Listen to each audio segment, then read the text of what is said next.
It's another episode of Sports Yak Podcast. Who types this stuff? Just run it, hit play, hear it, get it done with. I'm Jim Shorts. I'm an icon. The class of 2019 Indiana sports writer and sportscasters Hall of Famer Chuck Freebie and the other butt monkey. Who cares? Hit the subscribe button. I'd hate to miss a second of this junk. Sports Yak, the podcast. Now that's good. Now turn it off.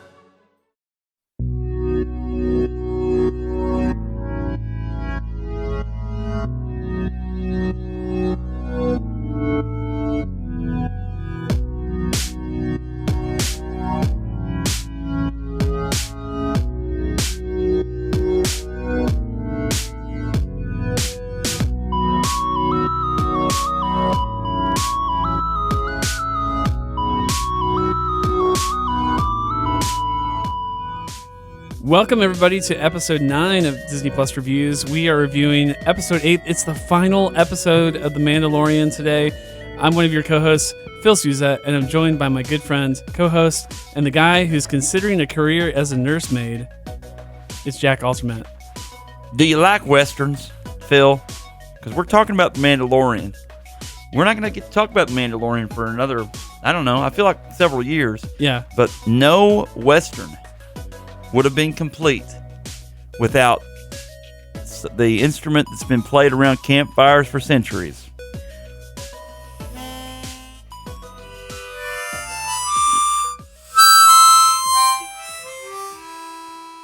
I did not know you had a harmonica.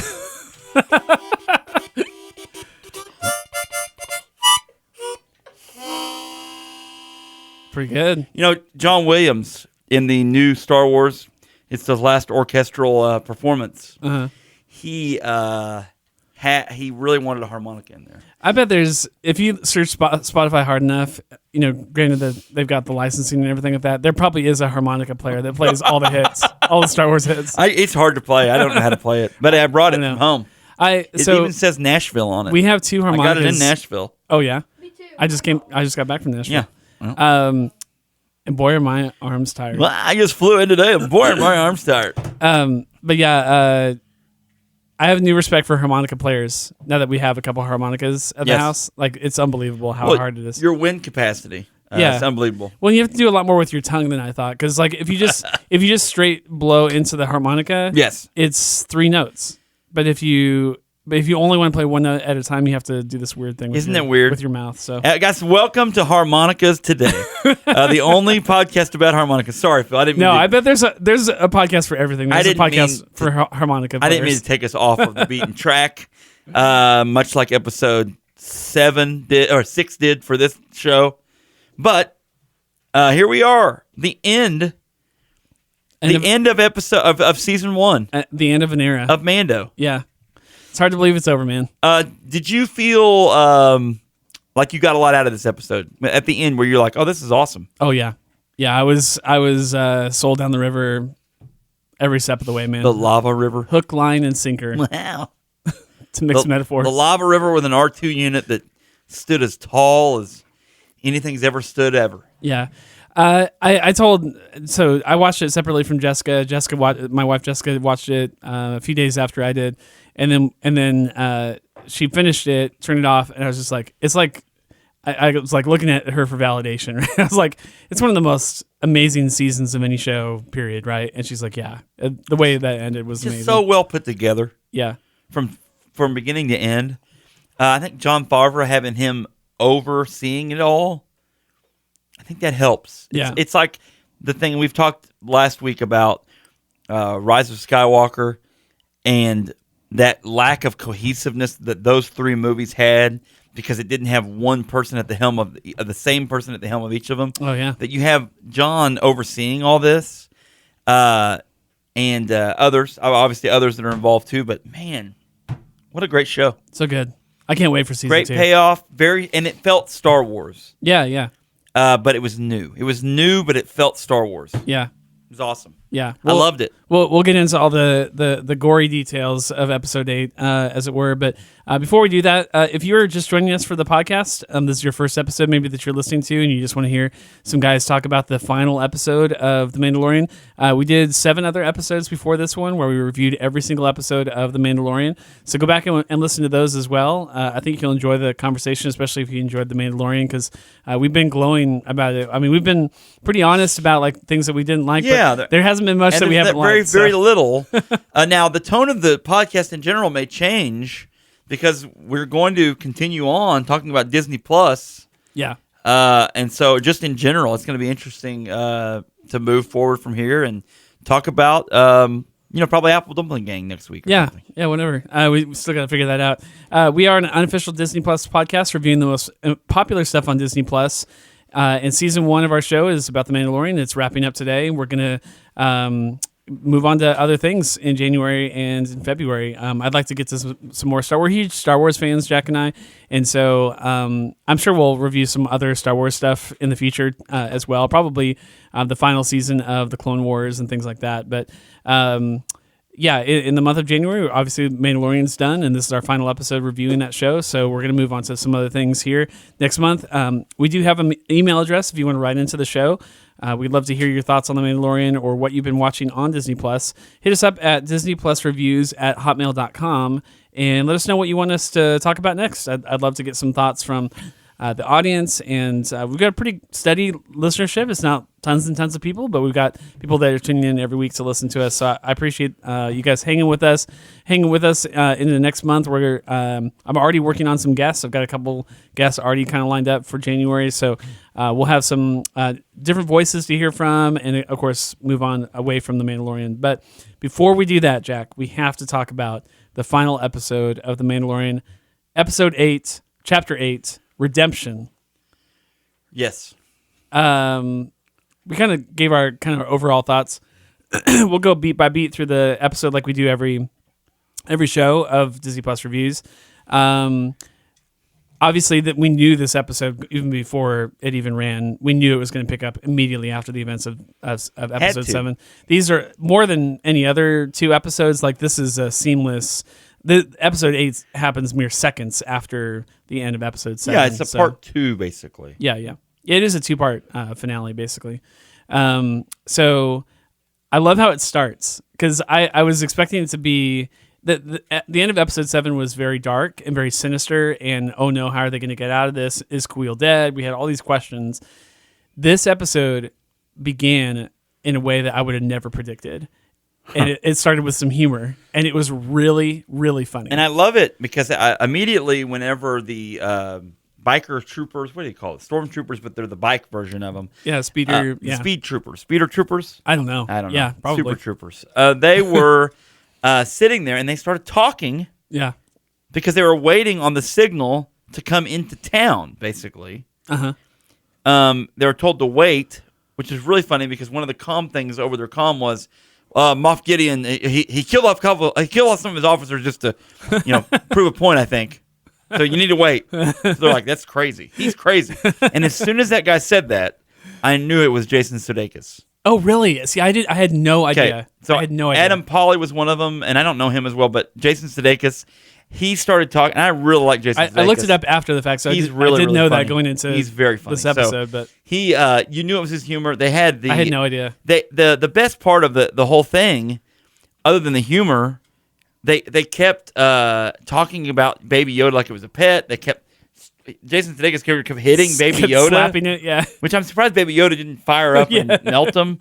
And then the trope of stormtroopers not being able to hit anything with their blaster. So good. They literally both aim at this object and they miss completely. Yeah, and they're like 8 yards away from it or something? I feel like they're shorter than that even. Like they're just like not able to hit it. Dude, it was so funny. And again, I've talked a little bit about Jessica, my wife Jessica, where she is a Star Wars fan in the fact that she likes watching the movies, but like she hasn't even seen 8 or 9 of the Star Wars. So kind of, she hasn't seen Rogue One. She hasn't seen Solo, a Star Wars story. She likes Star Wars, but she wouldn't consider herself like a diehard fan. But even she was just like, that was hilarious, just watching them miss this thing from point blank range. So and it was kind of silly because you don't get to see that much comedy. And they were able to kind of have a little side humor. Well, now, I feel like following those two around would be really funny. Oh, dude, that would be so great. Do we have a spinoff of those two characters? I wouldn't want it to be more than a single episode, but if they wanted to do like a short, like a 15-minute episode, just starring Jason Sudeikis and the other guy, are both of them? I need to look up Adam Pally. I'm not familiar with Adam at all. But I guess I haven't seen a lot with Jason Sudeikis. I just didn't recognize his voice. Well, he's from Saturday Night Live, and so he's on all kinds of stuff. So. He was so hilarious. He's but really funny. Anyway, they're kind of poking around and just kind of basically just kind of wasting time. And then one of them says, "Hey, it hasn't moved for a while. How hard did you hit this thing?" And so I don't know if it's Jason's character or the other guy, but one of them like pulls back the bag, or like they have it covered. There's like a covered basket or something. I can't remember. Yeah, it's in a little saddlebag thing. Okay, and so they pull back the bag and reveal the child, and the child just straight up bites one of them. He's like, "It bit me." So good. And then the epic return. There's a lot of huge reveals in this episode, obviously, but one of the big ones is IG-11 is alive and well. And I thought we would see him kind of, enter and maybe, kick a few butts and just kind of, attack. I had no idea how far they were going to take this, and he is throughout the entire episode, which was so cool. He walks up to these guys and he says, "I am this child's nurse droid." And they're at first they're just kind of like, "Hey, who are you? What are you doing?" He just proceeds to break one of their arms, grabs the face of another, and just like pummels him into the speeder bike. Takes him down pretty quickly. We knew, obviously. I mean, I think probably most people assumed that IG-11 would be back. How else would the child get saved and stuff like that? But it was just really satisfying to see him kind of deliver that payoff like we were expecting.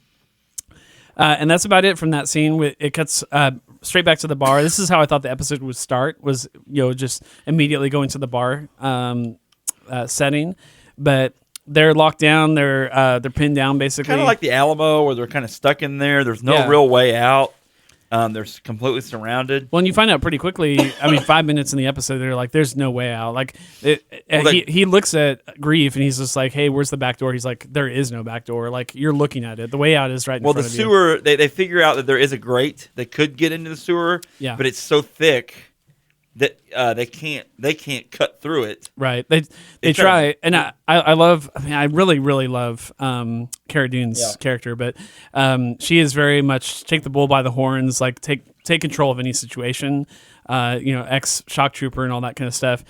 She grabs that huge, I think it's the Gatling gun that she tries to shoot that vent off with, and she puts she has her own a couple dozen rounds into it. She has her own Gatling gun that they brought in, and then the Imperials have a what's it called, a web cannon, E-web cannon, and it just it just obliterates. It's what the winter stormtroopers used in Empire Strikes Back when they were on is it Hoth? Yeah, they were on Hoth, and they set that up to shoot into the rebels ice base. Okay, yeah. So that's kind of the first time you saw one, and then you see it here. Pretty cool. Yeah, and they kind of know there's no way to really like the thing about this. The firing from previous, when they're all firing into that cantina, and now this gun is just going to obliterate everybody. There's no way around it. Yeah, I wasn't familiar with the term. I'm sure some diehard Star Wars fans out there were like, "Oh no, E-web." I wasn't familiar with that. But well, and you didn't even know it, like unless it was on that toy, because I'm sure that was a toy set up. Yeah. That's the only time you would have known it. But George Lucas was good about. George Lucas was really good about naming things. Like he would name the most small articles. He would give those things names, and that's what created Star Wars. Like that huge universe that he created, and every robot has a protocol name or like a lettering or numbering, serial number, that sort of thing. Yeah, and so I think those like little innate details is what makes Star Wars so much fun. I don't know if I just wasn't paying attention or whatever, but I didn't know that that the covert was staying in the sewers until this episode.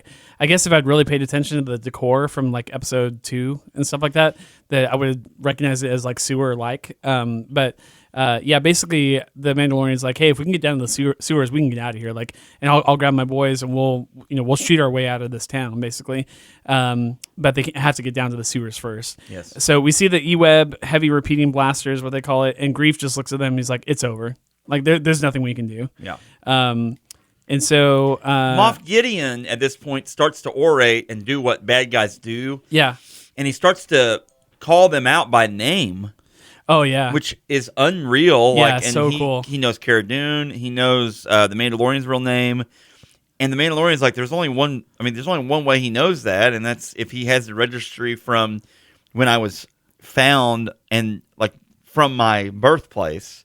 Like my name would have been in that town's registry or whatever. Right. And other than that, that's the only time I've used that name. Like I don't remember if he said the number of years, but I kind of got the idea of like in 30 years or 25 years, whatever, no one said that name. Like not since he was a foundling, he was 10 years old or whatever. That's got to be weird. Yeah, like no one has said his name. And that was obviously another big reveal. We got a ton of big reveals in this episode, probably 5 or 6 or if not more.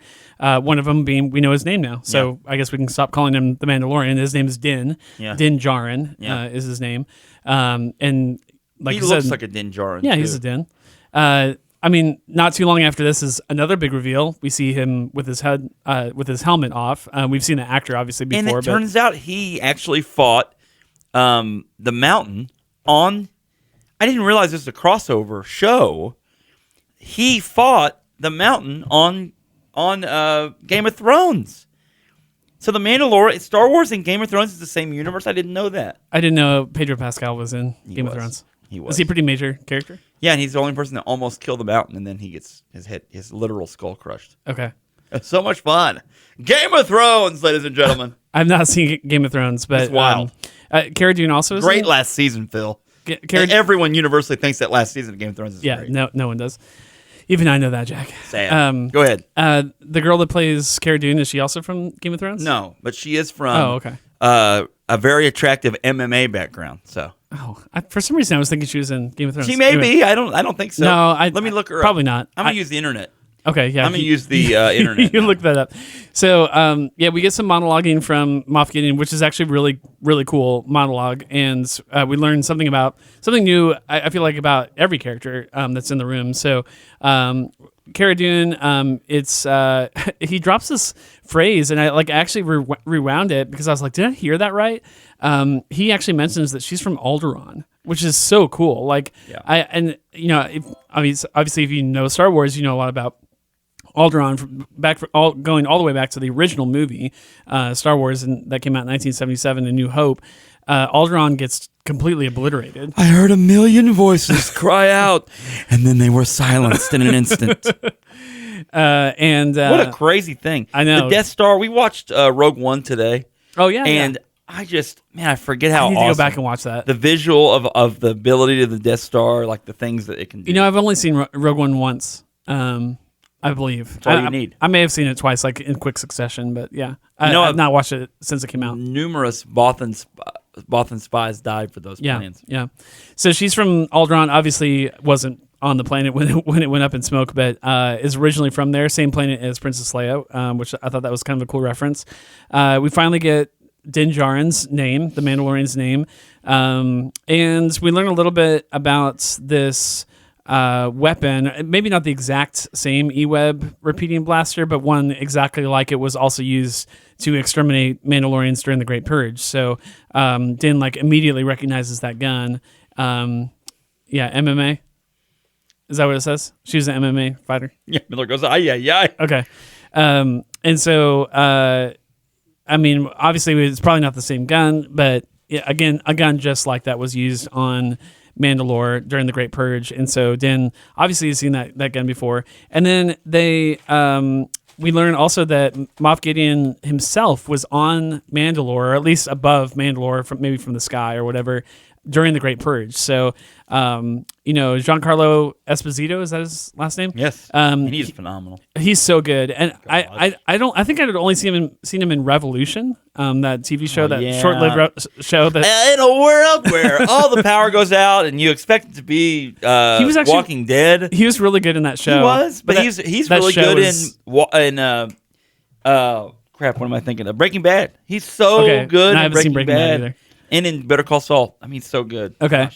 Gosh. He's obviously incredible. Everyone knew he was going to be incredible in this. I almost wish we had more episodes with him, but obviously we'll see him. He's going to be the big bad in season 2, I'm sure. Spoiler alert. Anyway, we learned that they have history. That maybe not super personal history. Maybe he, that's yet to be seen, I guess. But we don't know that he knew of Din Djarin during the Great Purge. But he certainly has learned of him since, and he was present there. So there's a lot of personal vendetta for Din Djarin in this moment because. Yeah, okay, that's the gun that wiped out my parents, or one like it. That's the guy that was presiding over the extermination of my parents and others. So it's immediately very personal for Din Djarin. So I thought that was really cool. Basically, he gives them an ultimatum. Moff Gideon does. They have until nightfall to surrender. I'm giving you the next few hours. It's very Western, very Hold on one second. Wait until nightfall. Please hold on one second. second. Yeah. Okay. Go ahead.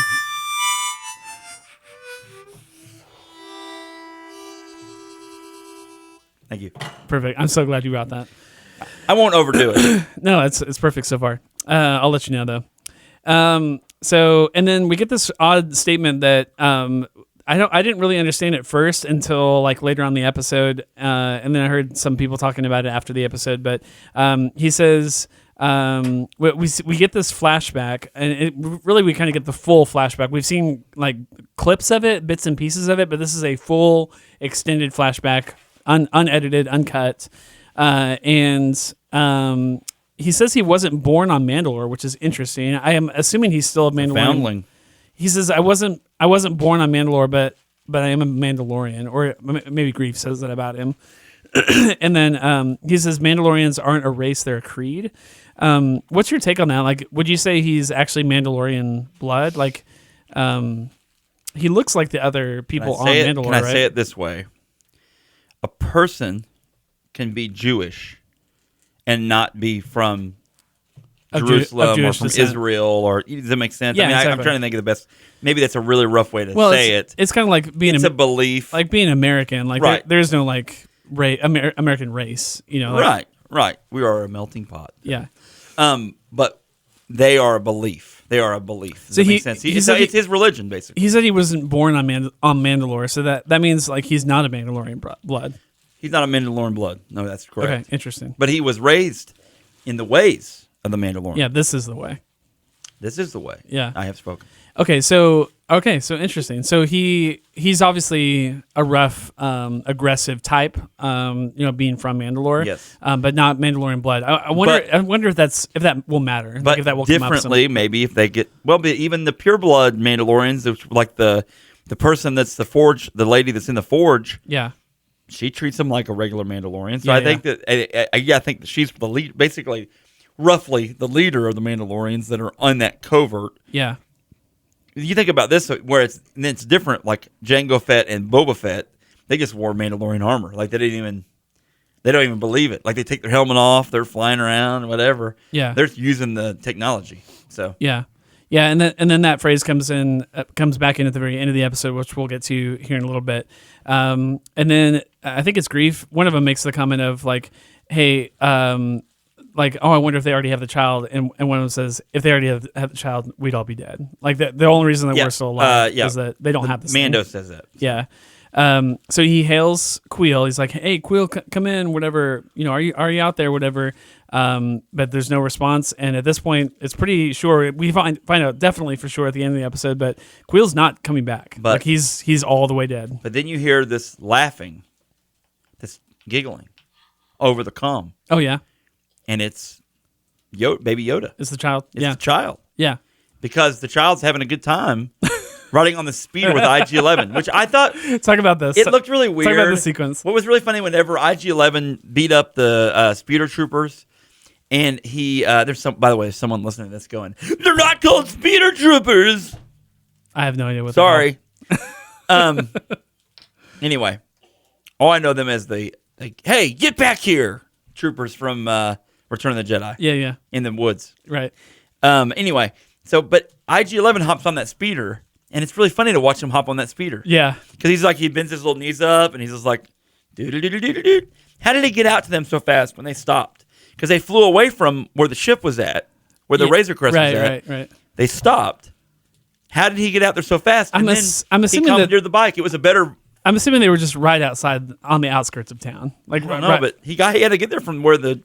But there was a distance because they pick up the child in the end of the last episode. Yeah. And they make a big loop and then they take off at full speed. Yeah. There's a distance there. I assume they basically just stopped right outside the walls. But, Maybe so. They didn't really show us. He caught up though. So anyway, the child is laughing. So IG-11. IG-11 speeds into town. Oh and my gosh. Dude, talk about this sequence. It was one of the most amazing things I've seen. It was awesome because you remember from the first episode?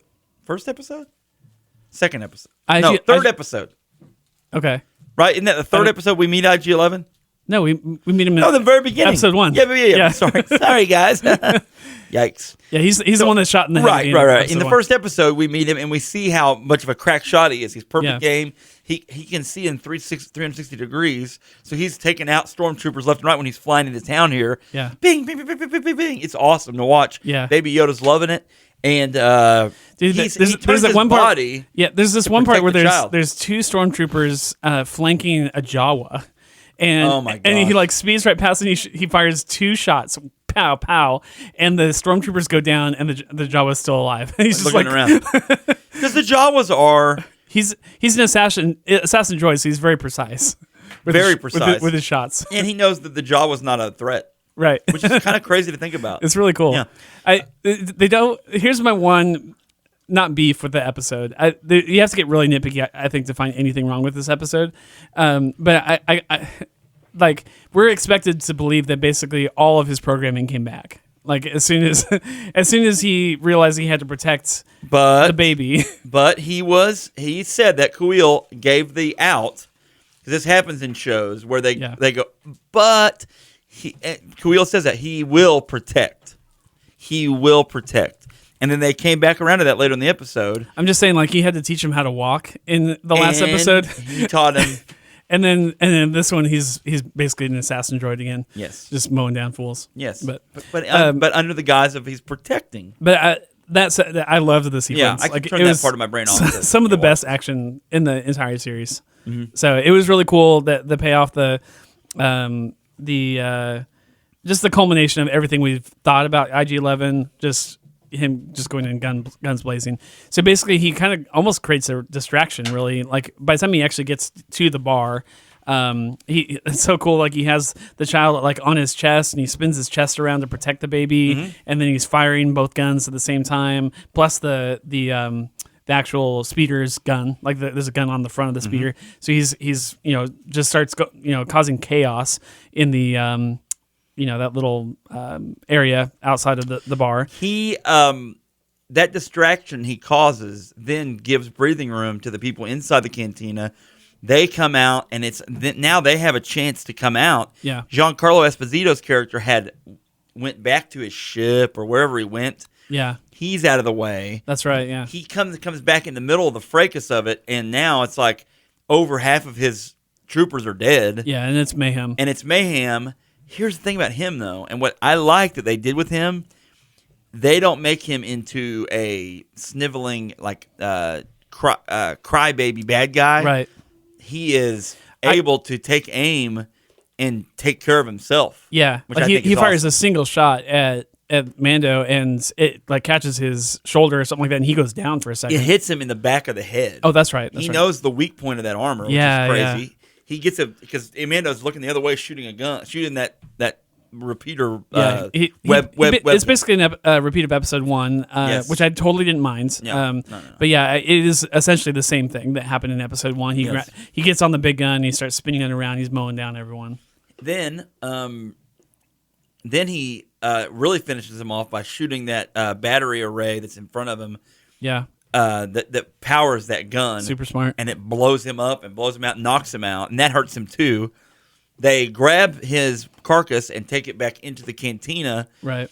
And that's where they're going to maybe make their last stand. IG-11 ends up in there with the child. Yeah. And now IG-11 has basically a torch, built-in torch, and he starts cutting the grate for them to get into the sewers. Right. And at that point, we know that they're in trouble, and they're kind of crunched for time because Moff Gideon says, burn them out. Yeah. And so he sends in, and one of the coolest, again, another huge reveal. I mean, we've seen Baby Yoda do force power stuff, but this was on another level. Like, I mean, lifting the Mudhorn is probably the biggest thing that he's done in the series so far. But this, I forget what they call him, the flame trooper, yeah, or whatever he is. Goes in there, fire trooper. And you know he's special because he has like marks on his helmet that are really cool. And Mandalorian's not doing well; he's bleeding out. A huge flamethrower burst shoots out from this. He kicks down the front door or walks in or whatever, and shoots this massive burst of fire directly at the child. Like you can tell he's targeting the child in particular. What's funny though about the child, he stands up. He stands up and kind of gets tall. Yeah, and as tall as he can. You can tell he knows that he's gonna. You can tell he's gonna have to use his power. But again, back to that. He acts like a baby, but we have to keep remembering he is 50 years old. Like he kind of knows how the world works. He's starting to figure out some of his powers. Yeah. Again, back to that detail, the detail of Star Wars, and again, in my mind, as someone who likes to collect figures, likes to collect toys, likes to collect, like when I see that flamethrower trooper. And I see that red paint on his it's white suit. Super but cool. He's got this cool red streak on his thing. It looks thing. awesome. He has this gigantic flame cannon thing. The only thing I can think of is I want that toy, whatever that toy is. It's like, yeah.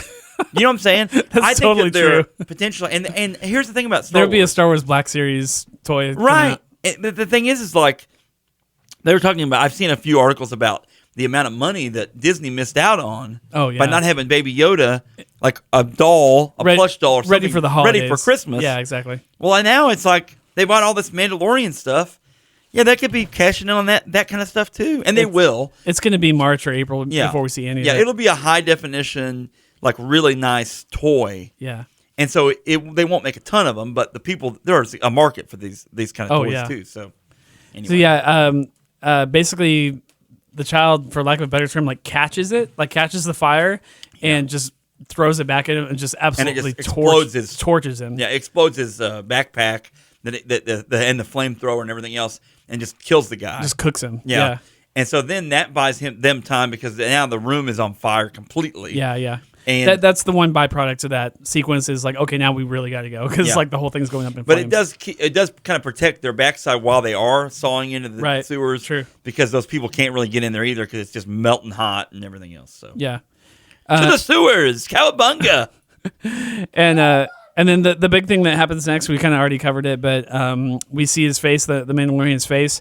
IG-11's like, hey, I can save you. I have this back to spray. Back to spray. Yeah, I have this back to spray. Back to trace it. Which I guess has come up in one of the other movies, Rogue One, maybe. Maybe it's Big Hero 6. Okay. Where? So they have a healing spray. Well, what does he have? Bacitracin, and he sprays it on people. Okay, I don't remember that. Anyway, so he says, take your helmet off, and I can save your life. And I love Din Djarin's response. He goes, "Take it off, and I'll kill you." Well, he already does not like droids, and this is only going to make him even mad. Yeah, so he does do a huge 180 on IG-11 later in this episode, though. But you're right. He says no living thing has ever seen my face. Take it off, and I'll kill you. And then IG-11's response is so great. He says, "I'm not a living thing." You know, you can basically keep your creed and absolutely and because there's nobody around. Everyone else has already gone down in the sewers. So we see his face. He's I'm sure this is probably common for this kind of thing, but like his face, I had seen Pedro Pascal like in interviews, and I'd never seen Game of Thrones, obviously, so I didn't know a whole lot about how he looks when he's acting. But when I saw his face and he utters a couple lines with his helmet off, the only time that we ever see him say anything with his helmet off, and his face almost didn't match his body. Like it probably wasn't that way for you because you had seen him before. Yeah. But for me, I was just like, he feels like this kind of muscly dude, and then he takes his helmet off and he's like, oh, he's just a guy. Like he's just but he's got like a foreign he's from Chile. He's from Chilean. Okay, gotcha. And so he has and he's 5'11". He's a tall enough guy. Yeah. You're right. It was weird to see him without his helmet. Right. Delivering lines. Yeah, but, I understand that. Anyways, they get into the sewers, and they have to find the other Mandalorians, this group, whatever. But he has no idea where they are, how to get there. That he said, I've only entered from the street, so I have no idea where I'm going. It's a maze down here. They start just kind of walking around aimlessly, and then they come across another huge reveal. Dude, I did not see this coming at all. A huge pile of Mandalorian armor heaped up on the floor, helmets, everything is off, and it's all piled up. This was not a part of our predictions last episode. We thought that the Mandalorians were going to come back and save the day. But what helps, I think, what's good about them not being able to do that is that now that would always be an out for them to every single time come help.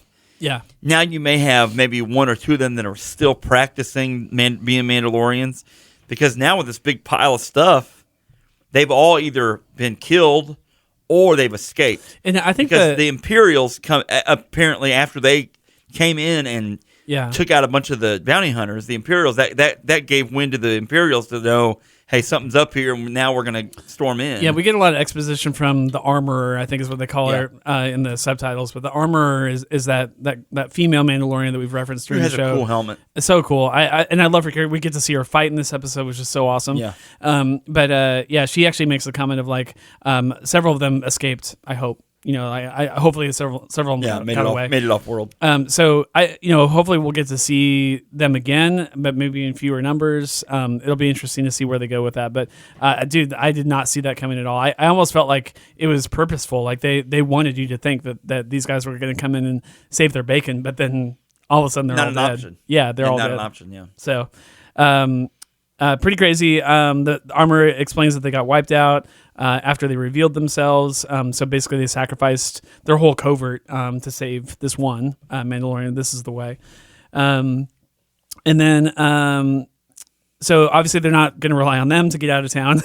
The Armor knows about Jedi fighting apparently because she explains a little bit about how like the Mandalorians in eons past have dealt with these Jedi, and she actually mentions the word Jedi, which is I wasn't sure anyone would ever say that word in this episode in this season. Well, before she used the word Jedi, they're calling them like almost evil wizards. Yeah, right. Which is really funny to think about. Like the outside perspective is not. It makes sense though. Like it does. How else would you explain it? Like in a town in a planet or whatever where like no one's ever seen anyone use the Force, like I don't know, like how would you explain it? It's magic basically. The baseline data for the series moving forward is look, he is part of a group that has powers, and now the Mandalorian has to return him to his own people.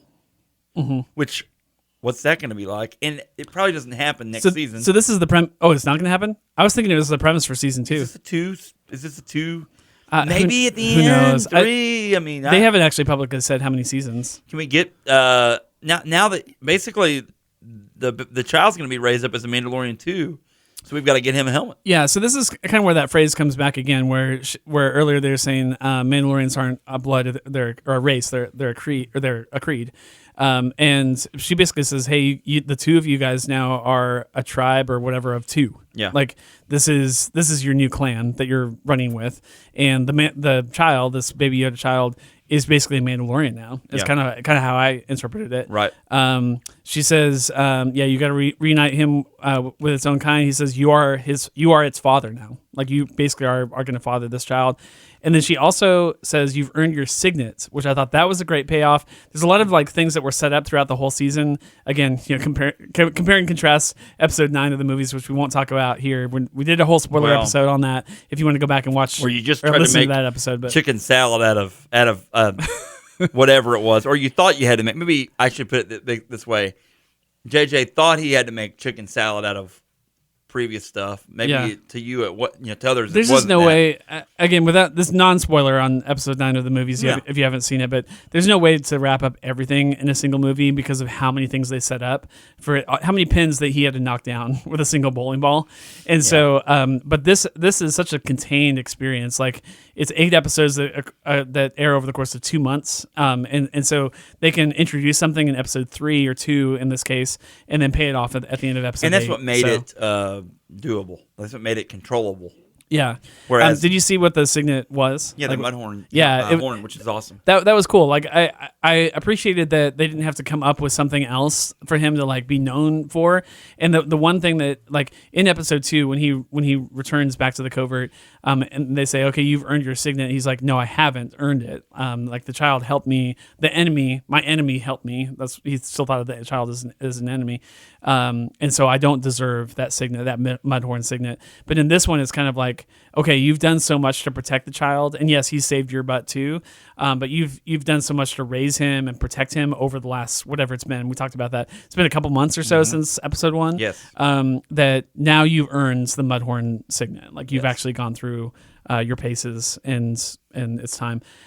And then we get another huge reveal. He gets a jetpack. Yes. Now, in this moment... Have you trained in the Rising Phoenix? Yeah. In this moment, did you expect him to use it in the same episode? Well, he luckily trained. And I think that the aforementioned, have you trained? And he said, yes, but I was young, or blah, blah, blah, blah. Yeah.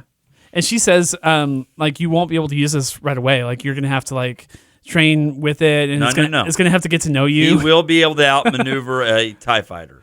It's really interesting. Like I just always assumed that the jetpacks were basically just machinery. You like press this button to fly. Yeah. But she talks about how like there's almost a symbiosis with this machine. Like it has to get to know you personally. Yeah, and how it like attaches to your.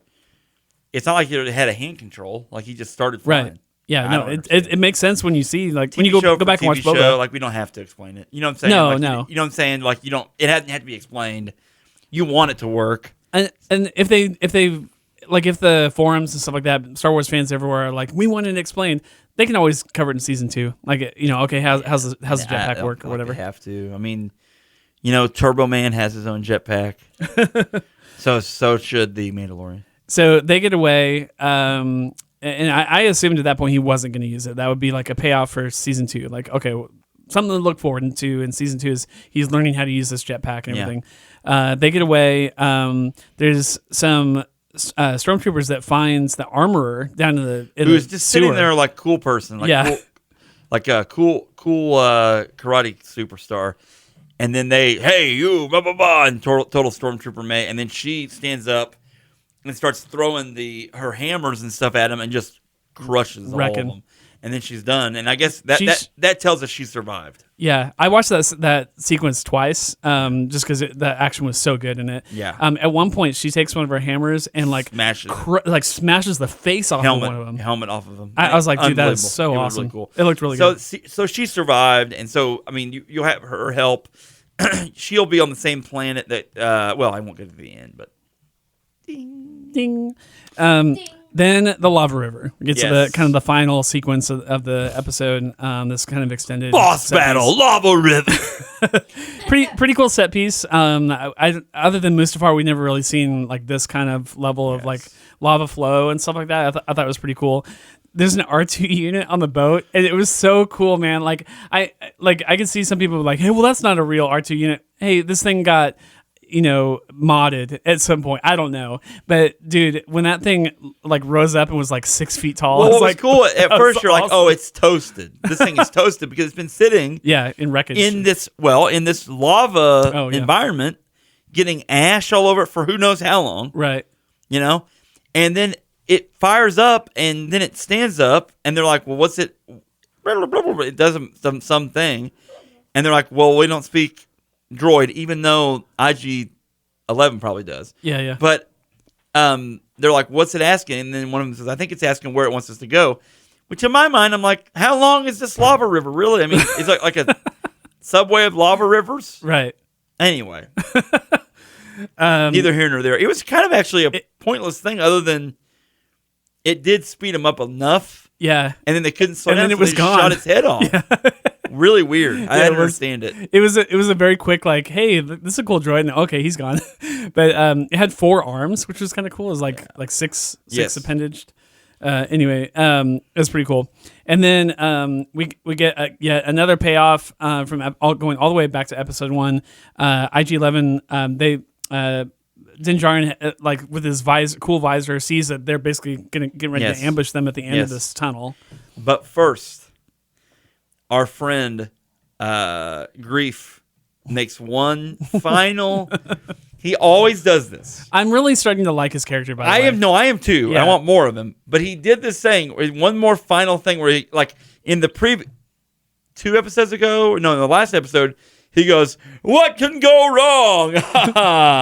And in this one, he goes, "We're home 3 now." Thanks, Carl Weathers. And then it's like, and then the droid IG-11 goes looks and uses thermal scanning or whatever. Or maybe it's actually no, it's the Mandalorian uses thermal scanning. His visor, yeah. Who, by the way, that back to spray really works. Yeah, I guess. It healed him up fast. Yeah.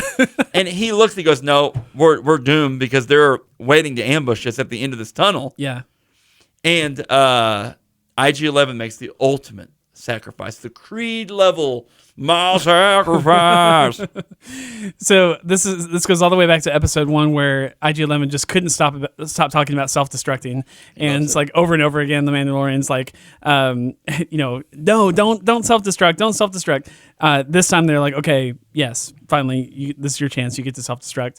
And I thought it was well explained. Like, they didn't go into a lot of detail, but basically it says, hey, this is my coding. Like I have no choice. Like if I'm going to do all I need to hear from you is that you're going to take care of the child, and then my level 1 programming is done, and my secondary programming will take over. And basically my secondary programming is if there's no way out other than to just blow them all to heck, then that's what I'm going to do. Yeah. And so he does just that. He walks in the lava, which I didn't know he really needed to do that, but he hops off into the lava. How's he going to get ahead of them? Like he has to blow up. He has to detonate. Man, you're right. But anyway, he walks forward, and they're like, "Hey, you!" Like every stormtrooper ever. Yeah. Hey, you! Stop there! And they're basically sitting there, all gathered around, looking at him. And he goes, "I must explode in your face." Takes them all out with one blast. Boosh. It's a pretty big blast. Right before that, I left this out. Right before he steps into the lava, you can tell like the Mandalorian has this kind of almost moment with him. Like not only has his life been saved by a droid, which is something he probably would have never predicted, before this whole adventure went down. But then he also looks at him and he says, "We need you." And I thought that was really cool. Like, I don't think he's done hating droids or looking sideways at them. But with this one, with IG-11, he's like, I trust this one. Kuiil had a huge part in that. He trusts Kuiil. He knows Kuiil did a good job of reprogramming him, and then IG-11 helped him out. Yeah. So. And then the very final scene, we see. I wasn't sure we'd see Moff Gideon again. I really kind of thought that they just kind of fly off into the sunset at this point. Mm-hmm. But no, it's not over. Moff Gideon and his TIE fighter comes into the picture, starts firing at them. It's not looking good. Grief has one of the funniest lines in the episode. He says, let's make the baby do the magic hand thing. Do the magic hand thing. And then like they cut to Baby Yoda, and he like kind of like just says hi, like, with his hands. And there's like, I'm out of ideas. Super cute. Mm-hmm. And then it's go time. The Mandalorian straps on the jetpack, and it's does, and it's on. And then he has to fight off the TIE fighters. And here's the sounds. So good. I love that sound, man.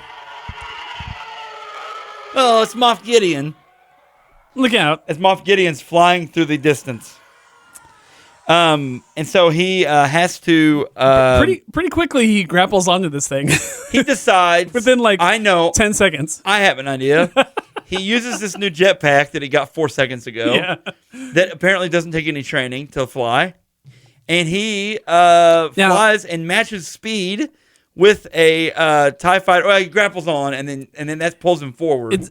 I think it's fair to mention that he does not actually fly around with this thing. He basically goes straight up into the air and then shoots his grapple gun. Buck and Bronco style. Yeah, I wouldn't to say that he's like adept at using it within seconds. I don't think that's what happens Yes, here. true. Like, You are right about that. he basically just kind of like points it in the right direction and then hits the button. He has a tracking bomb thing that he tries to attach to it, loses the first one, it blows up. Yeah. Moff Gideon is still trying to shake him. He attaches 2 of them and then releases. And it was really cool, Moff Gideon's reaction where he's like, oh, no! He's a very bad guy. Yeah. And it explodes one wing off the TIE fighter. And then it crashes in the distance. You are left to assume that he's dead.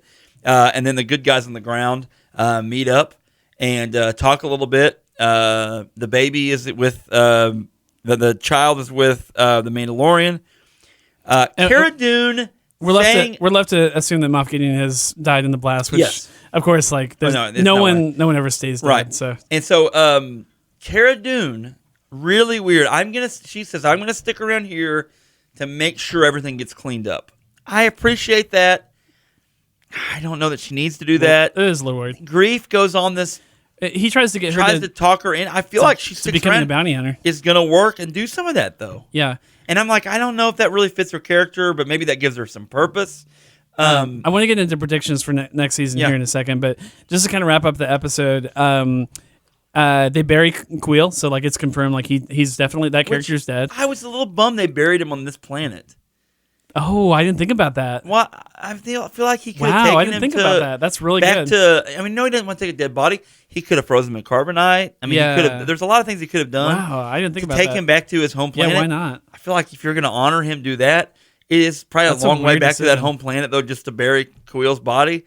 But man, think about all the things that Queel did. They owed him that at least. and then the end of the episode could be him looking out over that peaceful valley. Yeah, and that's his ending. Wow, that's a very Western ending. And like, he didn't get that. Like, he just got buried like under some rocks with this little helmet and his goggles on top of one of the rocks. That's a really good point, Jack.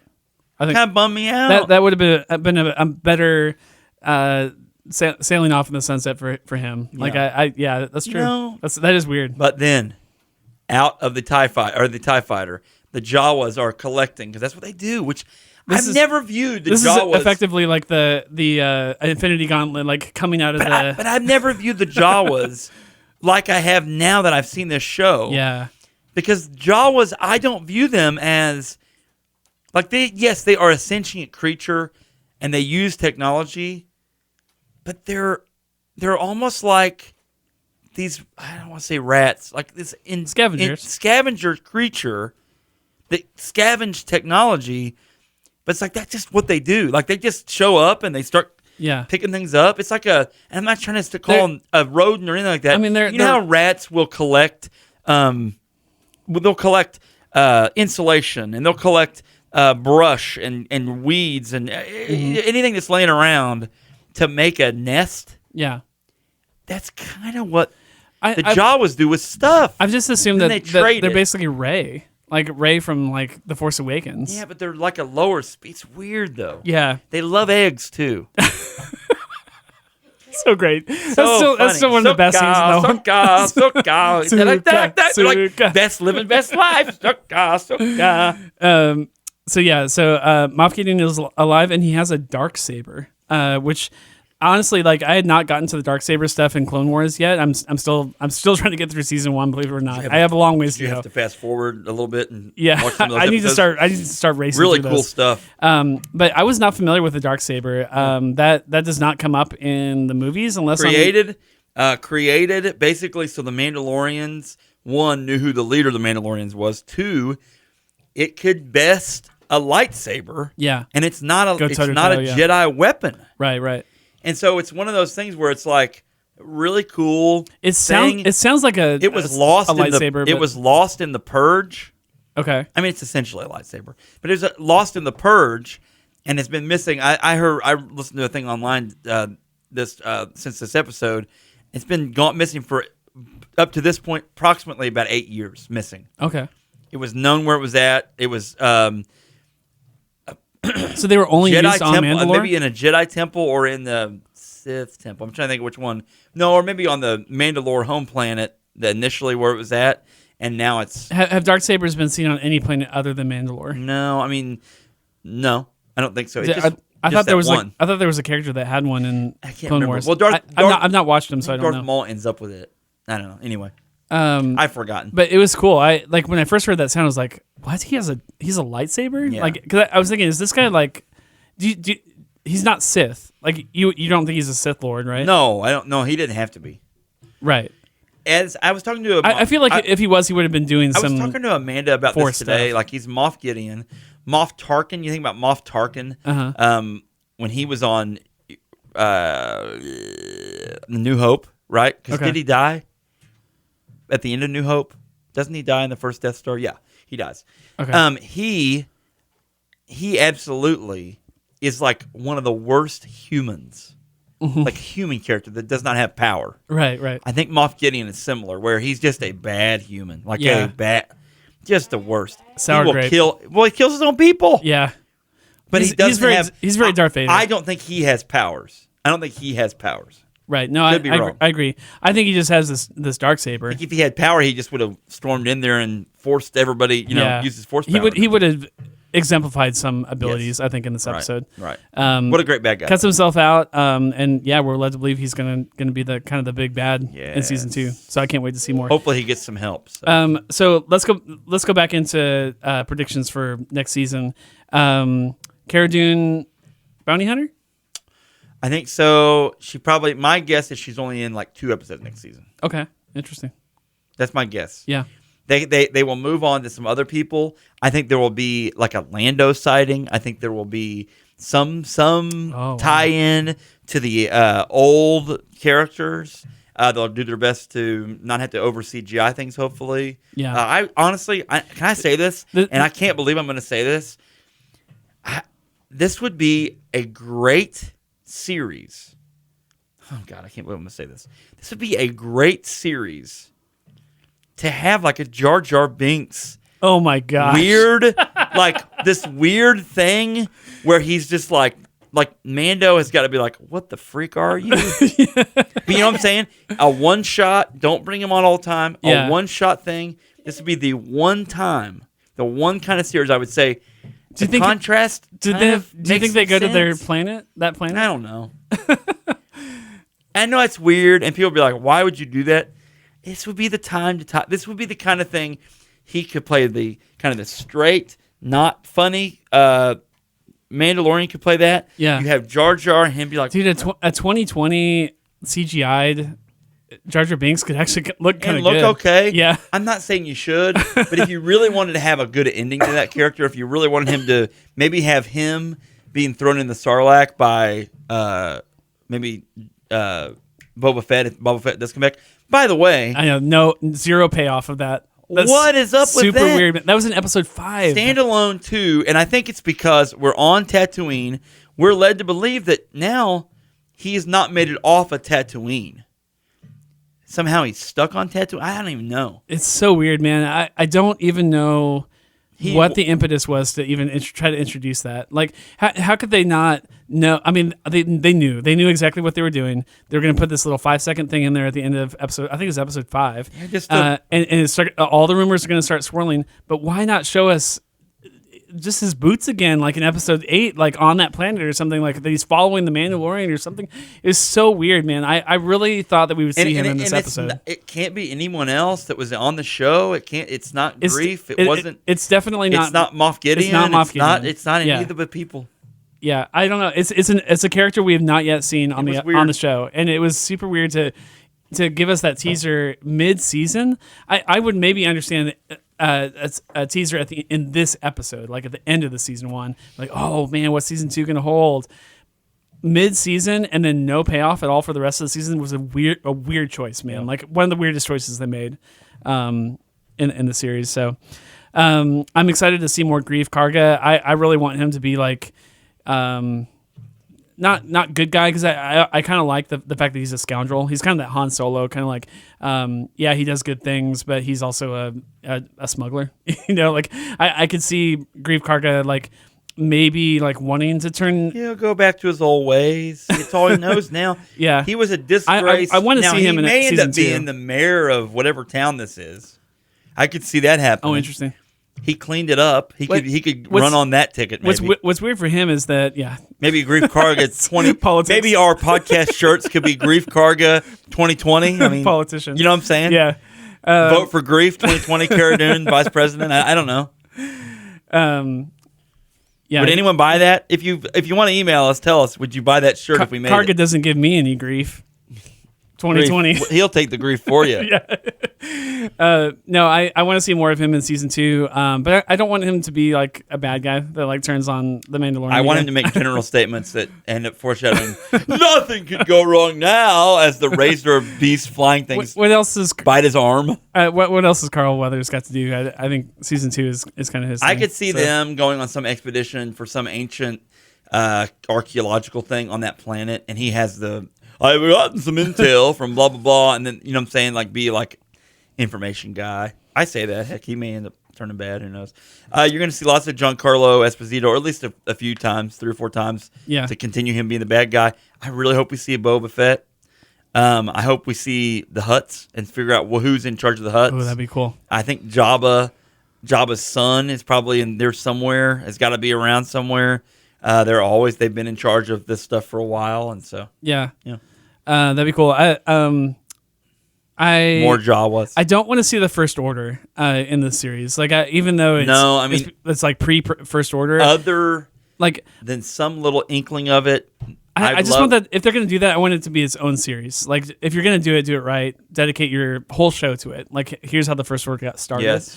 Because I've seen, like, I've read a couple of pages where people are like, oh yeah, Moff Gideon is, maybe like kind of the start of the First Order. Like, I don't want to see that. Like, I don't want it to go into that territory. I could see him being an arm of it. I can't see him being the start of it. Yeah.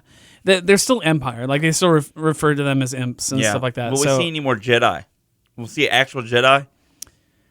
I feel like you have to at some point. At the end, maybe the very end of the season? Yeah, I wouldn't do it at the beginning of season 2.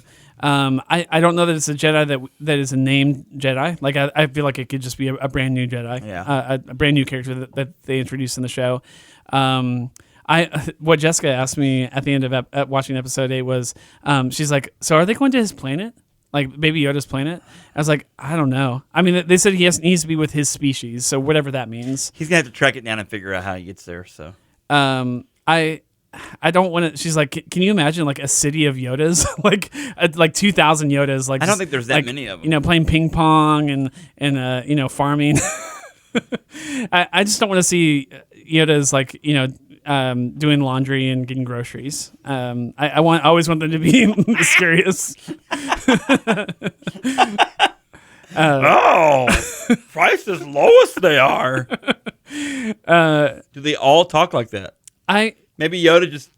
I want to believe that like the Yoda species is so rare that there's like maybe like 10 of them in the entire galaxy or something like that. So, maybe they decide that there is no species and then for him. Maybe like, he's the last of the species. They get to the planet and it's just like there's nobody left. Dagobah. You know what I'm saying? I'd be okay with that.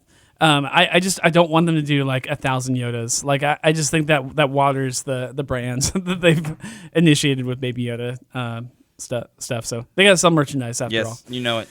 So favorite moments, I think we probably covered most of them. I think honestly one of the best sequences in the entire episode. There's so many to choose from, but I loved IG-11 just skating through that city and just blasting everybody. Well, it needed to happen. We talked about that at awesome. the end of last episode where we're like, how are they going to get out of this jam? Yeah. And we talked about IG-11 being somebody, but I didn't think that they would give him that much power. Like, yeah. I knew he was powerful, but I mean, it's a whole battalion of stormtroopers. It was cool, man. Lots of weapons. I loved it. And those, like, the black the black armored stormtroopers. Yeah. Those guys are legit. Like they're awesome. Elite. Yeah. Like, they're elite, so. It was really cool. I feel like the big gun moment where he's like mowing down. I felt like that would have held more weight had we not already seen that in the season. Again, I wasn't angry that they basically rehashed the same shooting sequence as episode 1. But had that been the first time that we had seen him do that, I think that would have been a really big payoff moment. Again, the female Mando, the armorer, I loved her. It was short, but I loved her little fight scene. We will see her in season 2. I don't know what kind of role she'll play.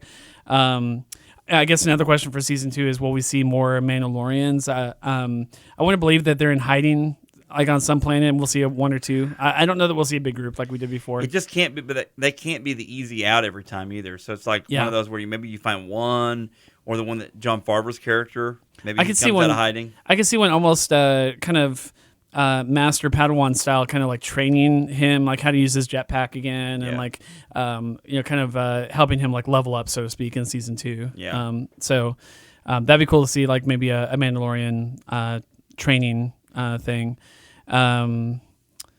I think we see more and more powers from Baby Yoda in season 2. I'm interested to see what they are. Like I could see him being really powerful in season 2, like more. Again, I go back to this in episode 7. One of the biggest lines in episode 7 was Moff Gideon. I'm paraphrasing, but he basically says, "You guys don't know what you have. Right. Like this thing is more powerful than you could ever imagine."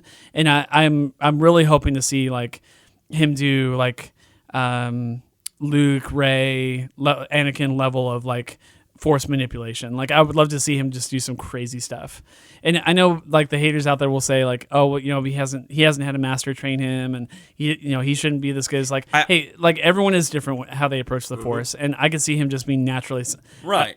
And his have species abilities. Probably is that. So and again, he has been around for 50 years. Like think of like, he just doesn't age the same way that humans do, and so you think about like Ben, like Obi-Wan, like this older Obi-Wan Kenobi. He's about 50 in that, maybe 60 or whatever in that original movie. So that's how long he's been on this planet, like on his planet or whatever. And so he hasn't been trained for 50 years, but after 50 years, I'm sure he knows a few things, a few tricks. Yeah. So and some tricks we haven't seen. So I'm excited about that. Cool. They are currently filming season 2. I think we may have mentioned that last week. They're not going to come out until 2021. Is that right? Oh, is it really? I have to look. I hadn't heard of a release date. I'm really hoping that it's out. This is what I told Jessica. I said, I don't know if they can pull it off. Like if they can wrap on filming like in the next month, like by January, that would give them like 10 months to basically post-produce that, which is actually quite a bit of time, especially for a television show. I would love to see The Mandalorian as a winter, like a November, December release every year. Like just get it. It's November. It's time for season 2. It's November. It's time for season 3. Yeah. I would love to see them. That'd be awesome. Crank it out, man. So and Jar Jar, like I said, and Jar Jar. My hope is that we have Jar Jar, and we'd love to see him. But Jar Jar, if you're out there, Misa want to see you. Okay. What have you been watching anything of note besides? Watched Rogue One today. And it's just great. It's great to have all those things. All the Fox acquisitions on there. I found that to be really fun too. I'm not a hardcore, like I like Disney stuff, but I'm not like, how some people are like, everything Disney nonstop, all Disney all the time, must have. I'm me. I like Disney stuff, but like I'm not like a honk about where I'm like everything they do is perfect gold. Does that make sense? Right. I love the Pixar stuff. I like the animated things. I'm not in love with any of the live action remakes of the animated stuff. Yeah. And I think it actually I could pick apart a lot of those. Like, yeah. Saying so, but it's just crazy to have a service that does as many things as Disney Plus does, as long as they continue to have kind of premium shows like The Mandalorian. Yeah. If they fail to put out a couple of those a year, you're gonna go, okay, yeah, that initial catalog, unbelievable. What else you got? Because it's where Netflix has been. They're going to be in a weird place over the next couple months. They have the Clone Wars season 7, the final season. Yeah, that'll of be Clone a big deal for them. That's not coming out until February. Over the next month, I think you're going to start to see some people being like, "What have you done for me lately?" type of thing. And honestly, I think a lot of the Mandalorian fans are probably going to cross over and also watch the Clone Wars. Mm-hmm. But it does kind of become a thing by the summer. Like, what else has come out? I mean, like they can't just live on like Encore and like some of the other TV shows that they've introduced. Fall 2020 for season 2. Season 2 is on. Sweet. IGN has announced that 3 days ago. Okay, perfect. I mean, John Favreau announced that November. I like beginning of November every year is my hope. They just keep cranking them out every year. New hope. Now you have a new hope. Yeah. So.